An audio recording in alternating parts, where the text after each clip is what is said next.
Hello, everyone, and welcome to Hit and Hustle from IrishSportsDaily.com. I am your host, Greg Flamong, and with me, as always, is Jamie Uwayama, Mr. Jamie University.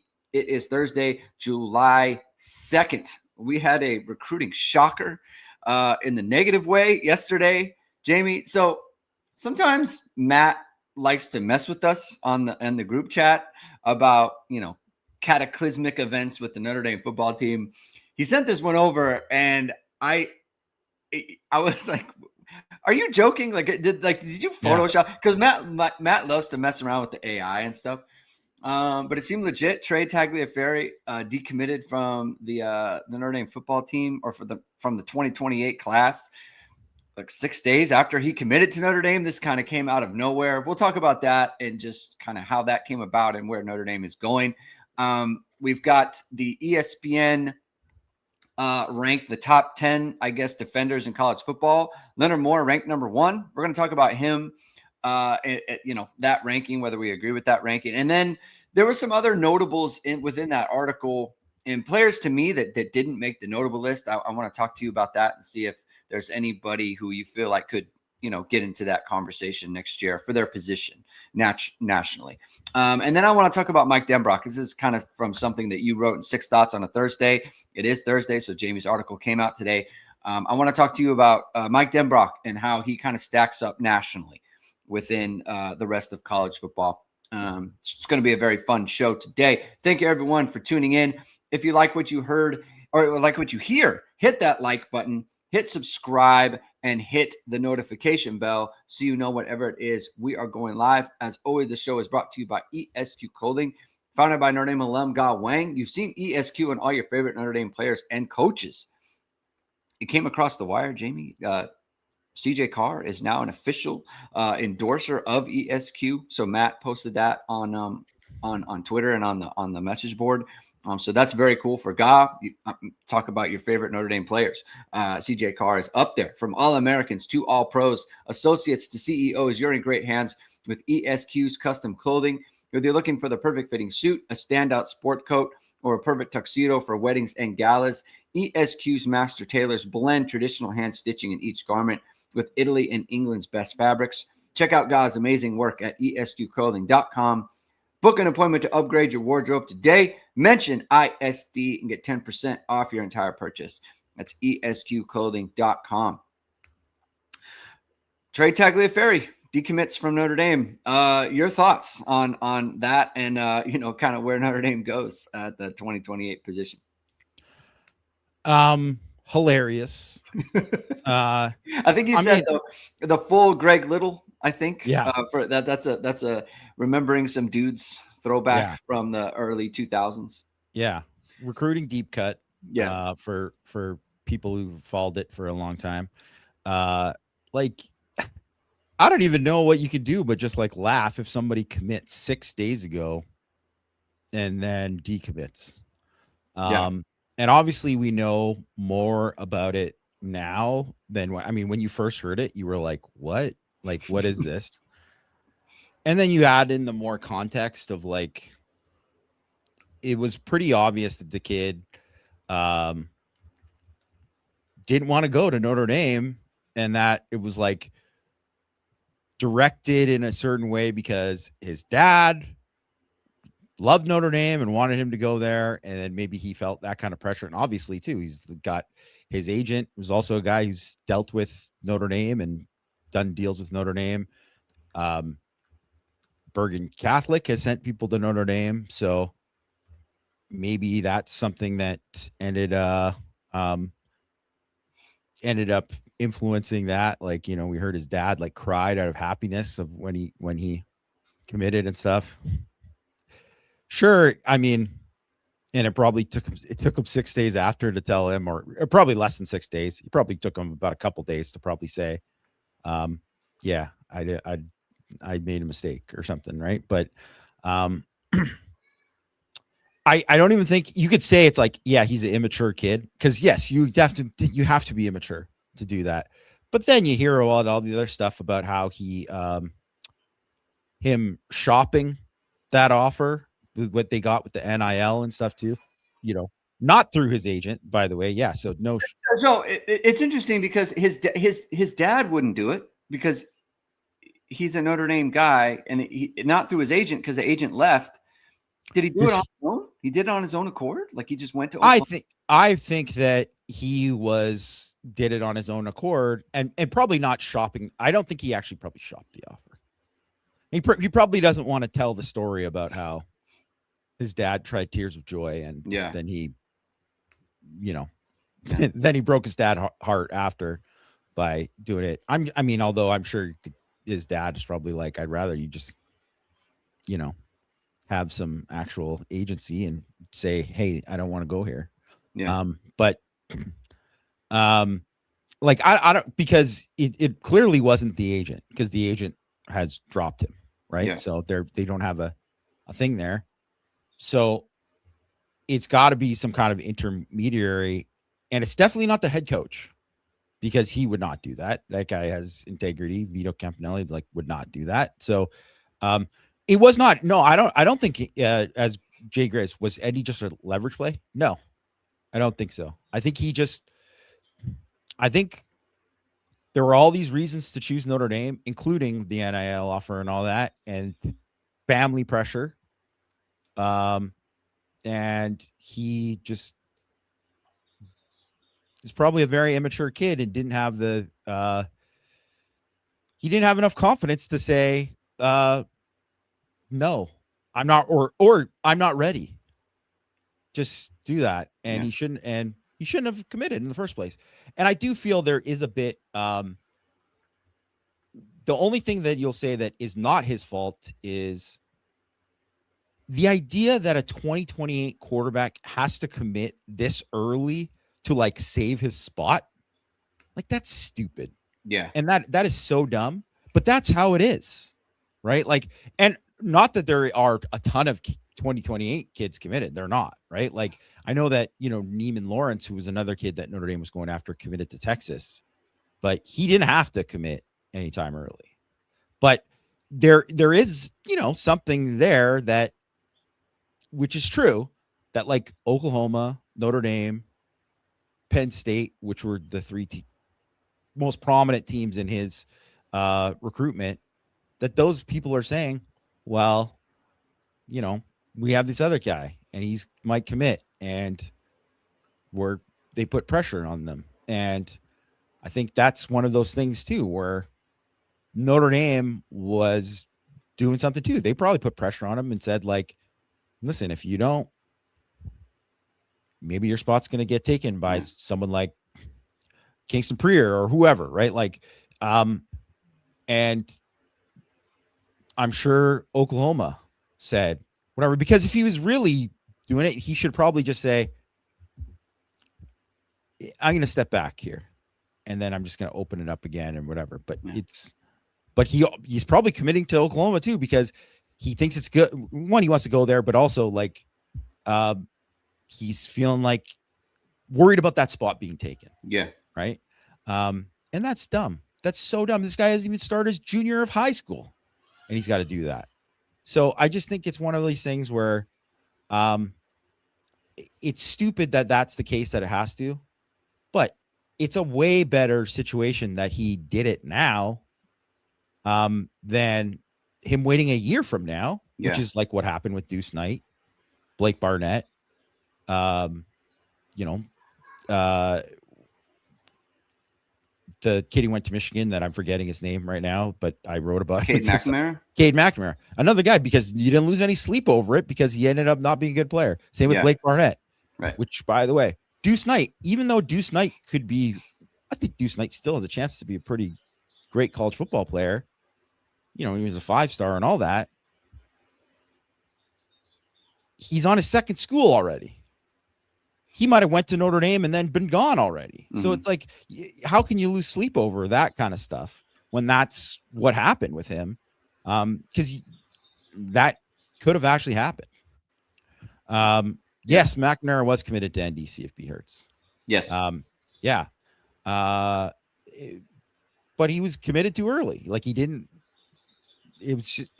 Which is this thing that happens with a lot of kids. Yeah. Right.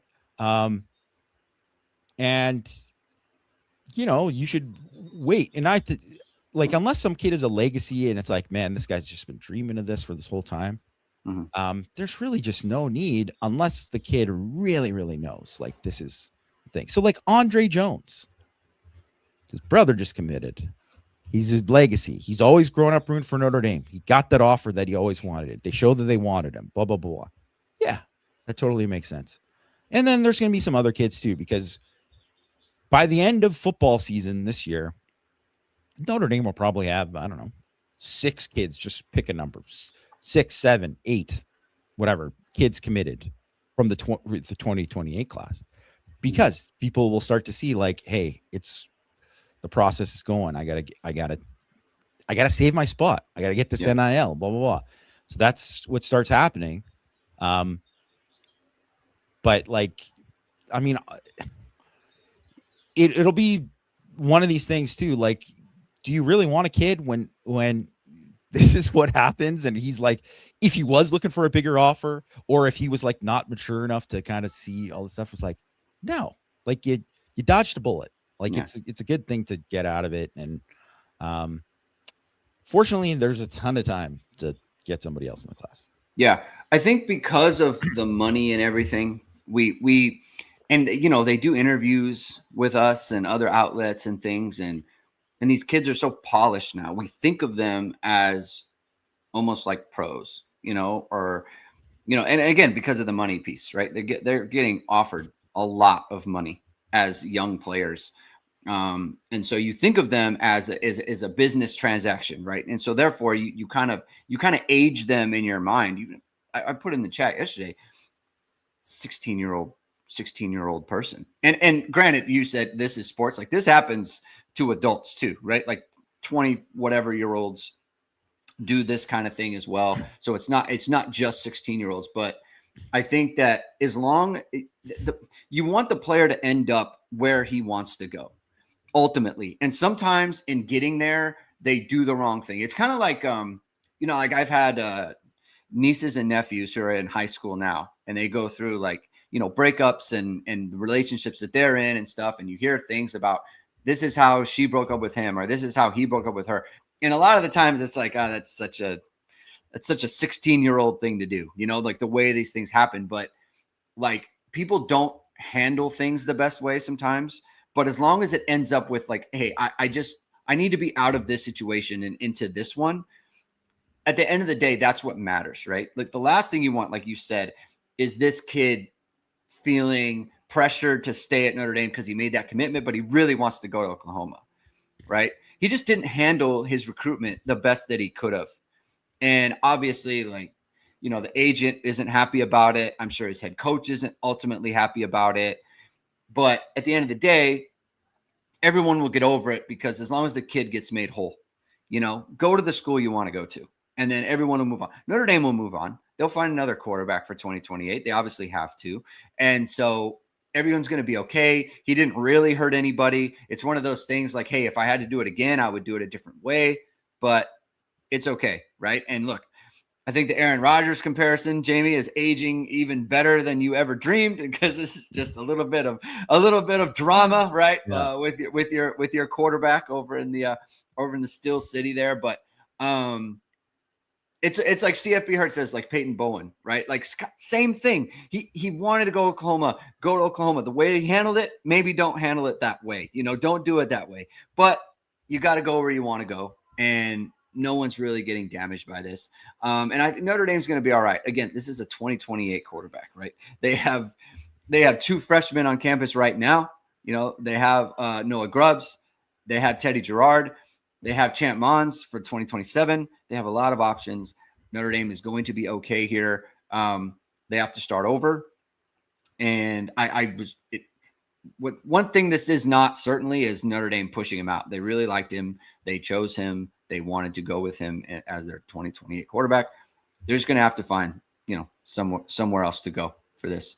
And, we'll cover that as well. So, but it was definitely shocking, definitely surprising. And, it's kind of fun sometimes to get caught off guard by recruiting, because I feel like there's so much information. Yeah. And I think part of it too is like Matt's on vacation right now, so he's not like digging into things or hearing things as much as he would be. But yeah, I mean, Christian was on top of it. Christian had a pretty good update like right away, so he figured it out very soon. And also just goes, I mean, it's hilarious. Another reason it's hilarious is, like I saw Mike Berardino said, well, it's commitment, that reminder that signing day is in December. I don't even think he realized that this is a 2027 kid. So it's like, not even like, it's not like Champ Mons did it. Right. You know, it's like if that happened with Champ Mons, people would be like freaking out, and that would be a much bigger deal. Would be justifiable. Yeah. This is a much different situation. So you can kind of laugh at it because for one, the other thing is that they also have recovered from these kind of situations and done pretty well. And even when they've gone all in and tried to be like, well, we're really waiting for this guy, like Dante Moore, Malik Henry, like there's another name out of the thing. Like it's turned out fine most of the time, more than most of the time, actually. So don't need to sweat it. And now they can actually get a guy who can actually run. That's what I look at. Because get an athlete. Yeah. Because still the odds say get a guy who can run and create, and is like, you're only going to get so many guys that are actually elite from the pocket. Very few guys. Yeah. Speaking of getting guys who can run and can elevate the offense with their legs, someone who knows how to deal with that is Notre Dame offensive coordinator Mike Denbrock. You wrote about offenses in your 6 thoughts on a Thursday today, and it was kind of in comparison to other OCs around the country and some of the quarterbacks that Notre Dame is going to be facing, or some of the offenses that Notre Dame is going to be facing. This kind of comes up in our group chat a little bit when we just kind of discuss Notre Dame and their team and what could hold them back. And I'm just wondering, like, how you personally feel about Mike Denbrock nationally, and whether he's the type of guy that can call an offense that would lead to Notre Dame winning a national championship, right? Just at the very, very tip top of the sport. Obviously, he coached Jaden Daniels, right? And he won a Heisman Trophy, one of the best offenses in the country. I know there's a lot of things that we liked about Notre Dame 24-25, but what do you think about him nationally? We talked about kind of CJ Carr on Tuesday, nationally. Let's talk about Mike Denbrock, the guy who's calling plays for him. You know what, when you mentioned that we're going to talk about this, I was looking at obviously like different offensive coordinators around the country. I don't think you'd choose anybody other than Mike Denbrock, especially for Notre Dame. Specifically, like, and I'm not saying he's the number one, the no doubt number one coordinator. There's can be arguments for whatever, but if you think about it, most of the best offensive coordinators are now head coaches. So like straight play caller, Lincoln Riley, still a top 3 guy. Yeah, I think. I think you kind of have to do it, even though I think there's definitely stuff I don't like about Lincoln Riley, where I'm like, man, he gets stuck into this, or it's time to run the ball, Lincoln. Like all these kind of things with him, but still, you can't argue with just like the overall results that he's had over the course of time, and I mean, frankly, too, just like how good his quarterbacks have been and all of this. Like, there's just a lot there where he's still as good as it gets in a lot of ways. And then you would have said like Will Stein, who got the Kentucky job, right? He would have been someone who was on the list as like, man, this guy's one of the best coordinators in college football. Well, now he's a head coach. Well, I think he's still going to, I think they hired Joe Sloan from LSU to be their coordinator, but like, I think Will Stein's still going to have his fingerprints all over that offense. And which is also why Kenny Minchie, you probably made the right move. Decommitting from, speaking of too, because I mean, that lasted less than 6 days too, when he was committed to. But that was like like almost less than 24 hours almost. Yeah. But also too, you can't argue with that. I mean, also too, there's there's something there with the pressure of just like that timeline of getting it. But basically going to Will Stein seems like a good bet. You're going to a good coordinator. And I think that's kind of the same thing with Mike Denbrock is like, it's a good bet to go with Mike Denbrock. He's really, really good. He's really, really good. And it's not just about like, obviously how he did at LSU, because they were great at LSU. Number one offense, and Jaden Daniels won the Heisman. The year before, they were a top 10 offense as well. But they've been like a top, I think, 6 offense the last couple years as well in F plus. Like, they were 3rd last year. I don't think a lot of people thought like, hey, they're going to be the 3rd best offense. I don't think anyone thought they were going to be the 6th best offense when, you looked at it in terms of F plus in 2024, but that's what they ended up finishing. And if you look at that playoff run, they went against all great defenses in that entire thing. He called great games in all of those games. And you would have said he did a better job than Al Golden in definitely in the national championship game. Like he did a better job with getting them back into the game and even the start of the game and all that too, like his opening script and stuff. And you could say like Georgia, that game they kind of struggled in. But I look at like, say, that one drive when they had to just eat the clock and basically like salt the game away. It was a masterclass of what he did in that, calling the game. They knew they were going to run the ball, but he found creative ways to do it where they were able to have success. And he knows how to take advantage of a running quarterback. He does a great job hunting matchups. I think he does a good job with like quarterbacks overall and the running game. I don't think they're super duper flashy in any ways, but they're also someone you could say, well, I wish he did a little bit more play action. Something that's just like they do motion more than just about any offense in the country. They spread the ball around really well. It's not like he's over reliant on just throwing it to like, hey, they got a dominant guy. We're just going to do that. And just like his track record is just long enough that you would say, and I mean, let alone he wants to be at Notre Dame and he loves Notre Dame. It's hard to argue that there's too many guys ahead of him, because if you just said like the guys that were the big hires this year at offensive coordinator, right? Like Buster Faulkner left Georgia Tech to go to Florida. I think Buster Faulkner did a great job with, what he did at Georgia Tech. I was really like their offense, but they were super reliant on Haynes King as a runner and all that kind of stuff. And I'm like, okay, well, I want to kind of see where he goes with, his group at Florida and where that goes. And would you say Charlie Weiss Jr., he obviously has done a good job, but Lane Kiffin is very much there. And so Lane Kiffin kind of falls into the same thing as Lincoln Riley, right? Where you're like, man, this guy's just like masterclass offense.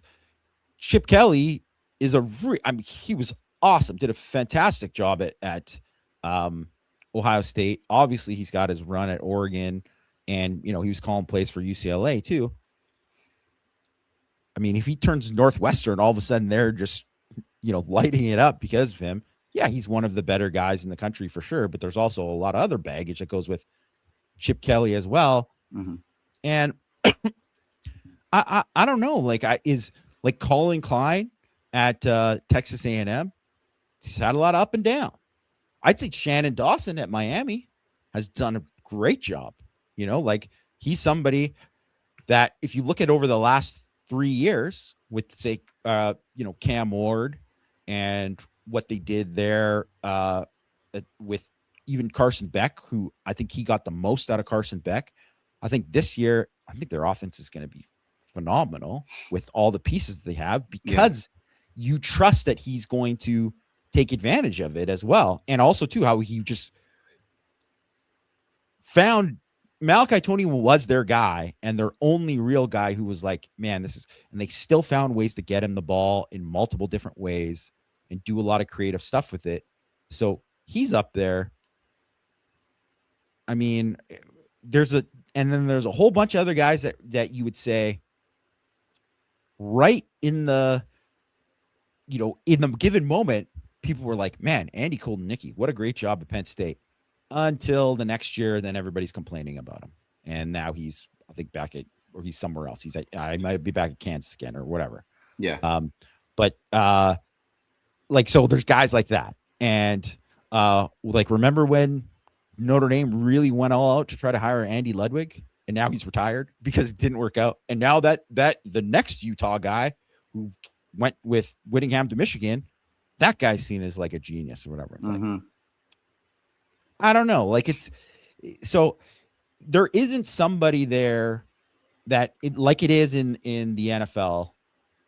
You could say where there's head coaches, right? Shanahan, McVay, those guys, and then people from that tree, like Mike McDaniel, right, who's now going to be the offensive coordinator, was the head coach at Miami, and now the offensive coordinator for not San Diego, but Los Angeles Chargers. Like, those are guys that you look to and say, like, man, these guys are the best at what they do there. Ben Johnson, who is now, the head coach of Chicago Bears. There's those guys. There isn't that many other than like Lincoln and Lane Kiffin. Who are the other head coaches that really have that kind of rep? There's a lot of defensive coaches, more defensive coaches that are at the kind of top. I mean, Kalen DeBoer, you could kind of say, right? But he's kind of going through it right now because they underachieved a bit and they're not as good as they were, but he certainly had a lot of success. And I would say I would put more on him being the catalyst for it than, say, Ryan Grubb, who was the offensive coordinator at Washington and then came back to. It's like DeBoer is the key. So I don't know, like who else would you want other than Mike Denbrock? I don't know if there's anyone. I mean, there's like, I feel like around college football, there's a lot of guys who you look at their scheme. Like, to me, that's where like Lincoln Riley and, Lane Kiffin, Sark to some extent. Sark, like yes, also very. You look at the stuff that they're doing, and you just think, man, like that's good. Like, that's really good. Like, that's super smart. Yeah, like super smart, right?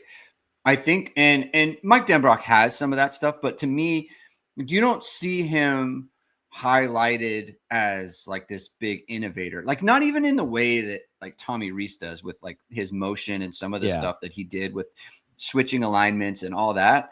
But I think the thing that Mike Denbrock does, and we've talked about it before, but I think that it really fits Notre Dame. And I think it's something that a lot of OCs don't do, is he can call an offense in a particular game that fits the game that Notre Dame is playing. Like, he marries the way that the offense performs with who they're playing against and what they need that particular day. For example, like, I think that Georgia game is like such a perfect example of this, where he knew it's going to be very hard for Georgia to move the ball up and down the field on Notre Dame in that one. So it's like, you know what? I'm not taking chances with the ball. I am not going to put our defense in a situation where there's a short field and they don't have to do anything to score points. Like, he wasn't going to do that. And he waited, he bided his time. And then he had a couple of drives, right? But he didn't put the ball at risk the way in that game, the way that he did in some other games. Like, you saw it against Penn State, even to some extent, where it's like, man, when they had to go, they went and they opened up the offense. Like, people always said during that season, which I never agreed with, the 24 season specifically, is Notre Dame's not built to play from behind. It's like, well, no, it's because they're not ever behind is the thing. Like, when they got behind against Penn State, they went and got points. When they fell behind against Ohio State, they reeled off 17 straight points, or however many it was, to get within with the 2-point conversions, which, by the way, 2-point conversions were successful both of those times. Like, he was able to do that, but and this is what like Lincoln Riley can't do, is he can't marry his offense with what the defense needs. He doesn't think in totality with the rest of the football team. And I think Mike Denbrock does that in a very good way. Yeah. And, whatever shortcomings he has, and I do believe he has some, and I want to get to those in a second. Yeah. Where do you think that he can, I guess we'll get to it now. Where do you think that he can grow as offensive coordinator? And where do you feel like he needs to get better in this area? Maybe even thinking ahead to the 2016. It's how does he need to get better as offensive coordinator to kind of elevate this team to, the top of college football? Well, one thing thought you did a great job kind of explaining all that too, because I think game to game, he does a really good job of adapting. Right. Yeah.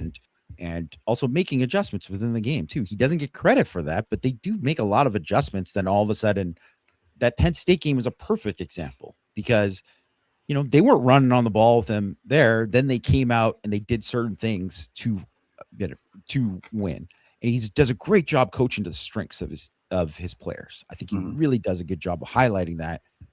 I would just say the only thing that you just want to see improved is, I think that there was some stuff there. You want to see a little bit more variety in the red zone of just because I think some of it last year, they needed a little bit more creativity there and they got stuck. And some of it, I think was partially on CJ Carr and him and his inexperience, because there's a lot of mistakes made there that I'm like, this wasn't on the call. This was on Carr not knowing when throw this ball away or do this or that, and self-inflicted wounds that happen. And that's also too why they did a lot of stuff where it's half roll, a defined read, right? Yeah. And when it's open, it's a touchdown. And when it's not, it's he's got to do something. But so that he tried to make stuff easy for him and to avoid some of that stuff, but then some of the stuff was still unavoidable. And I think that so some of it's not on him, but I think that is on him and Carr together. I think that has to grow in terms of some of the red zone stuff that they do there. I think that's important. But if you look at, say, the Miami game, which people totally fair, it could be critical of him in a certain sense, to be well, he needed to do more stuff and take it out of the hands of Carr and say, this isn't an RPO. We got to give the ball to Jeremiah Love here. Or we got to find other ways to get the ball to Jeremiah Love in that game, because it pains me so much when I see some of these stupid Miami fans be anytime I look at there's just ridiculous Jeremiah Love highlights, I'm like, oh, I'm going to spend 2 minutes watching these, whatever. And I watch it and I look at the comments. The first mistake, don't look at the comments. Never. And there's some Miami fan in there. What about the Miami game? Yeah, it was not on him. It was not on him. If there should have been better ways there to take advantage of that. And to Denbrock's credit, I think, look at what they did in the A&M game. They found different ways to do it, like the wheel route and all that kind of stuff. There's things there that were effective and worked, and they needed to have a better he needed to have a better plan and more of an adjustment there. And I think he didn't handle that first game for Carr all that well in a lot of ways. But also too, he probably didn't expect that Emil Wagner and Anthony Knapp weren't going to be able to block their defensive ends the whole game. And that also makes the play caller's job a lot tougher too. But there was definitely things there. Outside of that, and you could say the Northern Illinois game. Well, maybe in hindsight, he should have gone back and said, well, I know Ryan Leonard's shoulder's bugging him, but it's if he can't run here, then we can't have him on the field. We need to do this. So he's got to just get shot up and do it, because that's the only way that we're going to, that's where he's going to have success. He's not there where he needs to be for us to have success, because there's no way they should have scored that few points against Northern Illinois. And it was obviously, and Leonard played bad, but he didn't help him enough too in that game. So outside of those games, what are the other games that whatever? Like, I think you could learn from, but a lot of people have those games. So it's just like, I mean, Lincoln Riley's had a lot of those games against Notre Dame's defense, right? Like, so you could point things in direction and say he needs to improve there to not have those games. And yes, I mean, I would say that, but that was pretty much it that I would say that are glaring, because I think he does a pretty good job overall. And I think that's the one thing that he does way better than so many of these guys. Like Chip Long was such a good, like, shot play guy. Like, this man, we got something here, setting up, scheme, boom. And we got this play, a big play's happening because he set it up and whatever. And I think Denbrock does some of that too, but it's not as flashy. Mm-hmm. But the structure of the offense is so much better under Denbrock than it is. And I think that's his biggest strength, is the structure of the offense is so much better than it is for so many teams, which is why there's just going to be a level of consistency with the offense. It's like, it's never going to be bad. You know, it's always going to be good. That's actually funny, because I was thinking while you were talking earlier, like, I don't know that I could, like, what is the floor for his offense? It's like pretty high, top 20. Like, would he be below? Like, I can't imagine his offense being like below 20 and like F+ nationally. Like, that's something that's just kind of sitting there, right? So we could talk about the ceiling, but like the floor is, like you said, super high with him. I think, I'm a big believer in the concept of like your weaknesses are just your strengths in excess or whatever. And I think for him, because he marries the offense so much to what the defense does. Like when we think about the games where, like the Miami game, where people, they'll criticize how much Jeremiah Love got the ball in that game. And to some extent, the Ohio State game as well, where things got away from them after the first drive, right? And I think that, and this may be true of a lot of OCs, right? I'm just thinking of Notre Dame in this way, but I think what happened in both of those situations was the game got away from Denbrock, but also like defensively as well. You remember in the Miami game, like they had that long drive, like like they got to 7-7 and they got to 14-7, and Notre Dame wasn't really getting the ball. And then the first drive of the second half, Miami goes down and scores. And now it's like 21-7. The game's gotten away from you. Yes. Right. That was a bad job by Chris Ash. I mean, and obviously too. So that gets, and Ash did a worse job than Denbrock in the game. 100%. Right. Because look, if you go back and look at the way that Notre Dame performed on a per play basis, like yards per play, EPA per play, it was very similar to the way that Indiana performed against Miami in the national title game. We're talking about 15 games later, all this tape, all this, everyone knew exactly what Ruben Bain was, exactly what Akeem Messidor was. Like they knew what the defense was, and they still performed the same. Again, we were talking about this in the chat again. Like the difference between Indiana beating Miami and Notre Dame beating Miami is Indiana missed the field goal, whereas against Notre Dame, Miami made the field goal, and Indiana got the block punt touchdown. Like that is literally the same. Like CJ Carr performed better than Fernando Mendoza did. Notre Dame's defense performed better. Like it was very similar. Like, and that's the caliber of team that Notre Dame was, even in week 1, right? Yeah. But I do think it is also true that Mike Denbrock kind of, because one of the things that he does is and maybe this is something he needs to do less of. I'm not really sure. But he'll call plays in the first and second quarter to set up something to come in the fourth quarter, third, fourth quarter, right? And sometimes that initial thing, because people talk about a lot, and we've talked about it a ton too, where it's like, there's a lot of empty drives in here. There's a lot of empty drives in like the second quarter in the middle of this game. And I think some of the stuff to set up stuff later doesn't really work. and that's where the empty drives come from. When that also coincides with the defense giving it up like they did in the Ohio State national title game, when they did against Miami in the middle of that second quarter going into the third quarter, that's when it's like, hey, it's been a long time since Jeremiah Love touched the ball or whatever. And they get caught up in that situation. And that's it's just kind of it doesn't come up very often in terms of when it costs them games, but it does come up enough. Yeah. Game flow stuff, I think is a good call. That has to be like every OC, right? Like this can't be unique to Denbrock. People get caught up in this stuff.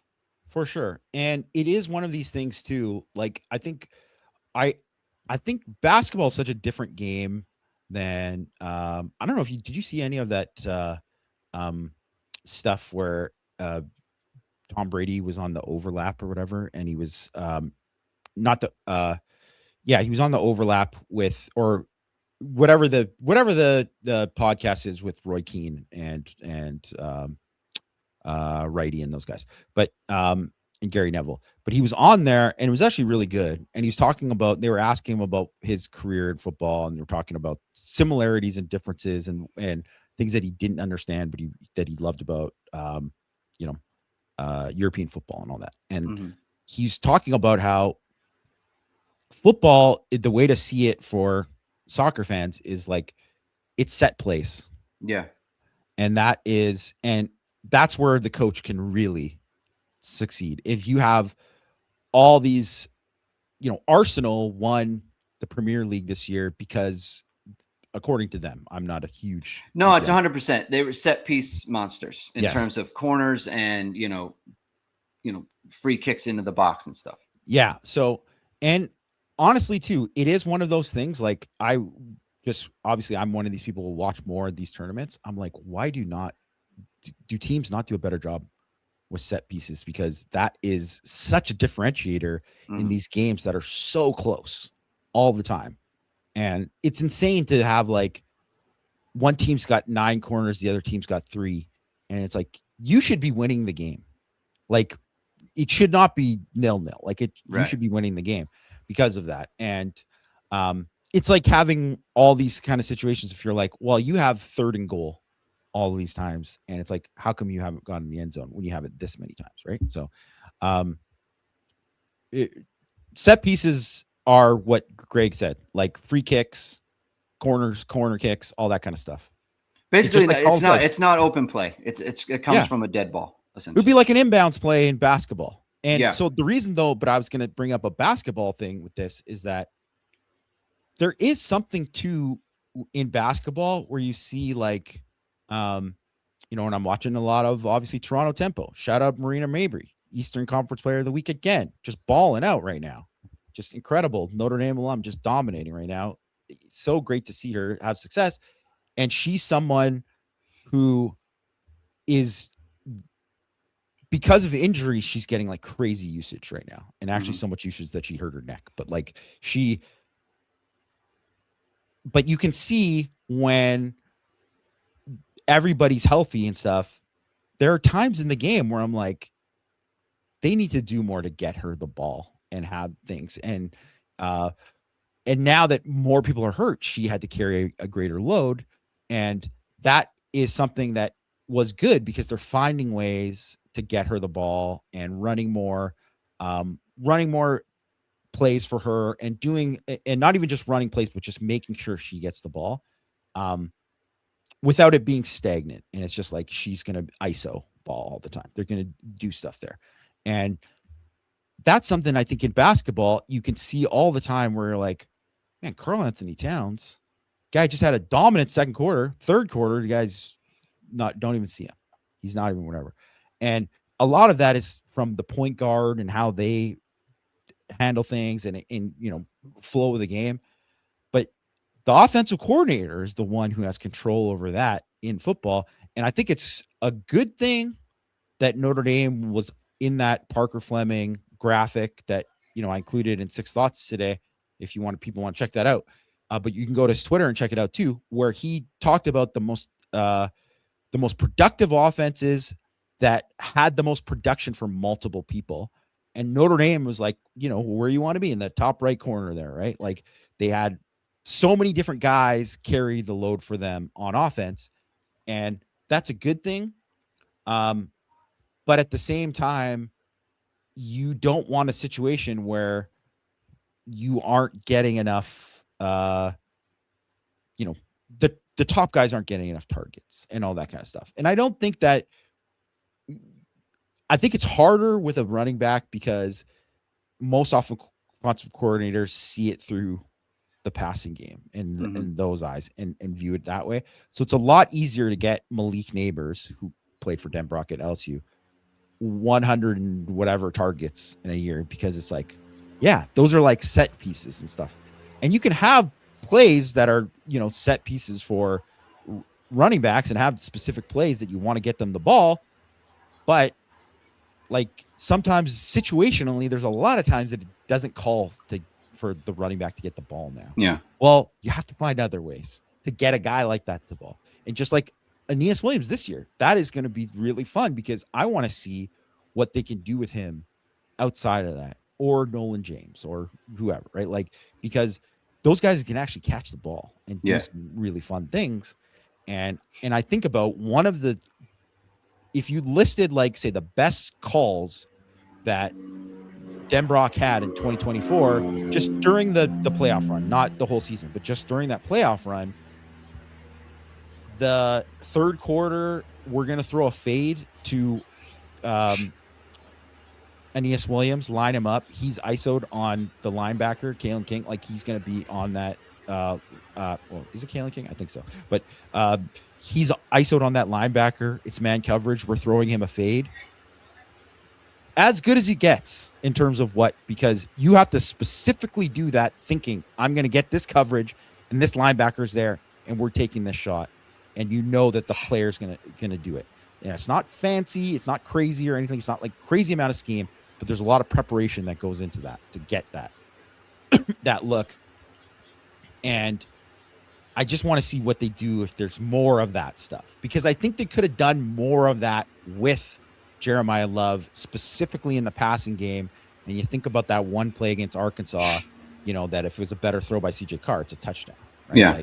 Like, and obviously there was the he got held on that play too. So there was another part of it, but just getting more of those like isolated things where you're getting those matchups, with guys that are unconventional, not receivers. Yeah. And so, I think it'll be interesting to see when he doesn't have that.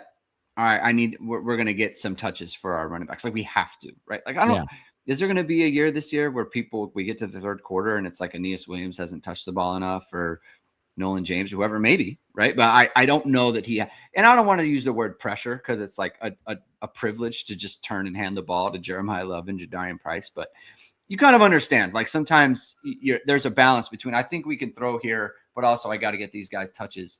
I wonder if we see some different kind of dynamics from him as an offensive coordinator. So, I mean, I agree with you. Like, I think he's certainly one of the top 5 in the country. Just like, he does a really good job. And I think we've always been kind of happy with him as, what he's done with Notre Dame. I mean, obviously they've been very good from when he last came to Notre Dame in 2024. So, or when he, this last time that he was hired, because he's been at Notre Dame a few times. Let's talk about Leonard Moore. He was named ESPN's top defender in college football. It's kind of one of those things, like, wow, they actually went there with him. You're going to get no arguments from us, but yeah, he was named the number 1 defender. They just did top 10. So real quickly, I remember his first start. We were both there for the Louisville game. We didn't know he was going to be starting. We thought it was going to be Christian Gray. There was a thing with his shoulder, I believe. His first start was that Louisville game in 2024. I was just struck by the fact that, like, his body language was so calm and collected and, just nonplussed by everything that was. I mean, it was a huge game for Notre Dame. As you recall, in the tailgates before, like, people were asking us, like, is this a must win for Marcus Freeman because of what happened against Northern Illinois that year? I think it was. Yeah. And Leonard Moore was a star in that game. I mean, he played every snap for the first time. And he has looked good ever since then. I mean, this guy is just unbelievable. I mean, there's lists out there with top players from Notre Dame in the last whatever years. You got to put him on it. Top 10, any position, any side of the ball. He's just a superstar, man. And this is I assume the last year Notre Dame's going to see him. Anything on Leonard Moore before I get to some of the other stuff with the defenders that didn't make the list? Yeah, I mean, I think he's deservedly the number one guy, and I do think because not just the position he plays, because obviously that's part of it. Because you would say that if you're going to say what is the most valuable position on defense, you would say, cover corner or, pass rusher, like edge rusher, or dominant interior rusher, whatever. You would say, yeah, those are the most valuable thing. But what makes Leonard Moore so good is, as they kind of demonstrate in the things, like he can take away his guy like completely. And that's just, nobody can do that. Like no one else in college football can do that, what he can do. And like I saw something too about how Notre Dame, they're ranked as the top secondary in the country. Yeah, makes sense. But that their second team could be whatever, like right up there too. And it's like, yeah, that's true as well.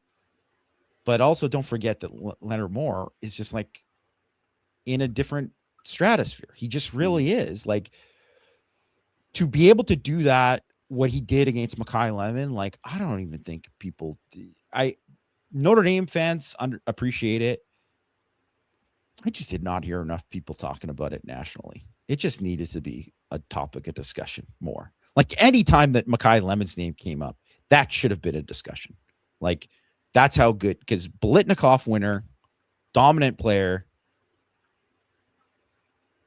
He had 26 targets the 2 weeks before.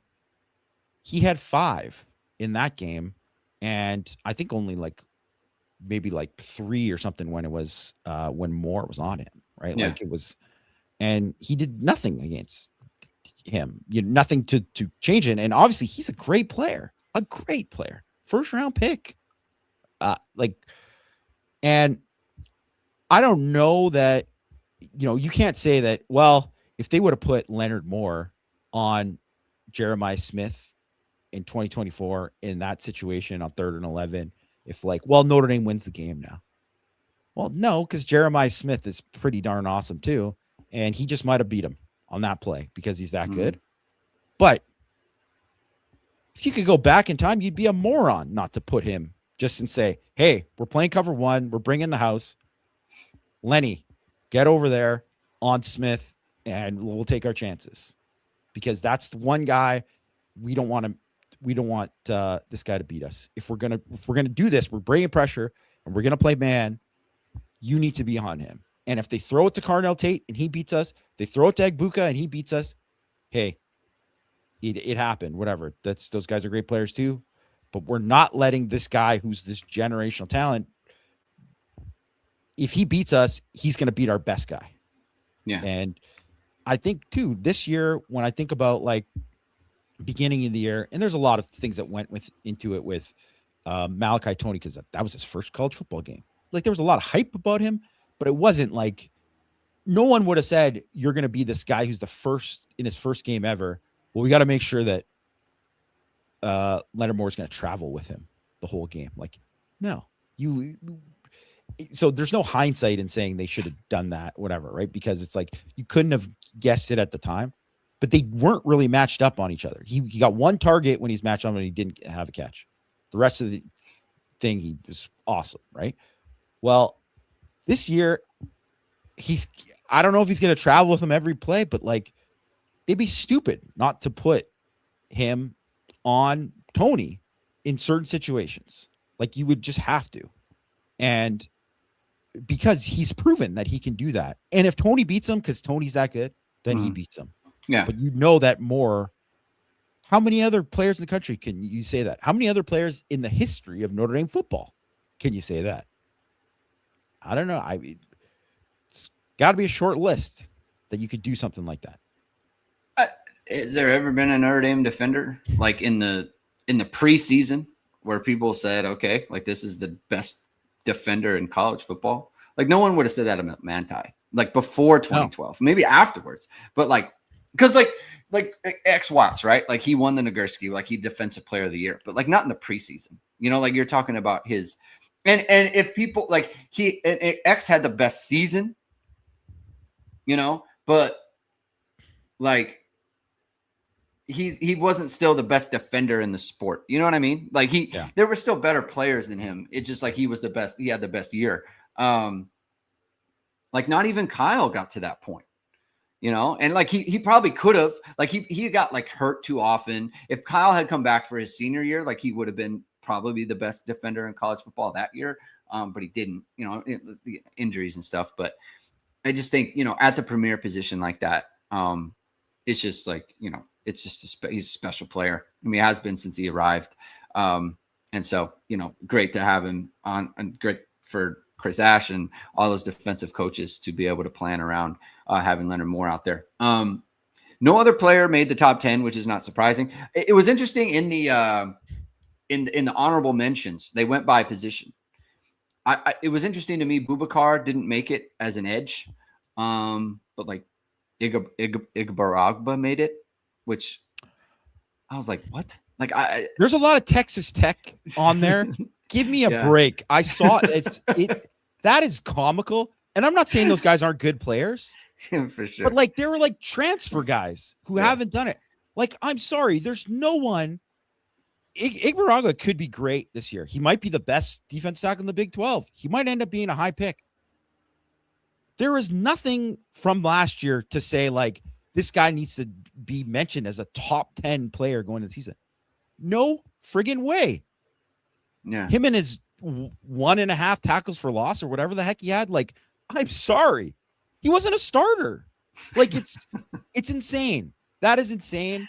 There's multiple Texas Tech guys in there just being named. Like Texas Tech, I didn't know they had the 85 Bears. It's just stupid. It's the dumbest thing ever.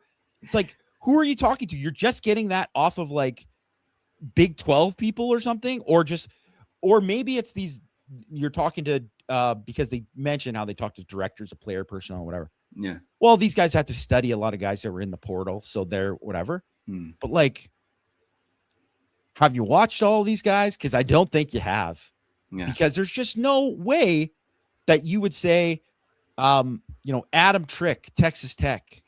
Like, I understand he's a high profile. He might end up being a great player for them.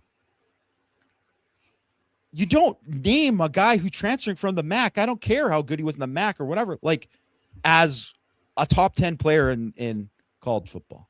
Yeah. You just don't. It just makes zero sense. And maybe you could have done that if it was Khalil Mack when he played in the MAC. Sure. He deserves that. He was that good because he went out and did it against Ohio State. You're like, this guy's the best freaking player in the field. Turns out they were right. He's guy's like a Hall of Famer. He's incredible, whatever. Other than that, get the hell out of here. Should I go and apply for some of these director of player personnel jobs? You can't be, these people can't be this stupid. This is so dumb. I'm infuriated by it. You are infuriated by it. We love that. Everyone loves that. You can't do that because we have to have this show. KVA was honorable mention at linebacker, which I think is fair, right? Barring health. Tay Johnson Breontae Johnson wasn't named at safety. I'm not trying to make a big deal out of it. I think he could have, you know. Yeah. He definitely had the tape, and he definitely had the production in order to do that. Gotta mention Mateen Igbaragba over Tay Johnson. Yeah. You got to. Yeah. The guy who, it's insane. That is insane. Like, give me a friggin' break. I mean, there's only a few safeties mentioned, so whatever, right? That's probably why. But like, it is comical. Like, don't even mention some of these. There needs to be a vetting of the person. I'm gonna see who actually did. Eli Letterman and Max Olson. Come on, guys. Because you can look at it and be like, Well, this guy's obviously stumping for somebody. Yeah. You don't have to list all the honorable mentions. List the guys that are actually good, that deserve to be mentioned there. Yeah. Like, insane. We don't like that. So we're going to monitor throughout the offseason. There's going to be, it's that time of year, Jamie, so there's going to be more stuff that makes us upset, and we will be here to talk about it. So I think that's a good place to end it. Thank you, everyone, for tuning in today. If you like what you hear or like what you heard, hit that like, hit subscribe, and hit the notification bell so you know whatever it is. We are going live. We'll be back on Monday with Mike. We'll be back on Power Hour with Mike. Hopefully, if he feels like there's enough to talk about, there probably will be at that point. So, but anyway, in any event, enjoy the weekend. Enjoy the 4th of July. Happy birthday, America. Enjoy the World Cup, and we'll talk to you next week. Keep hitting and hustling.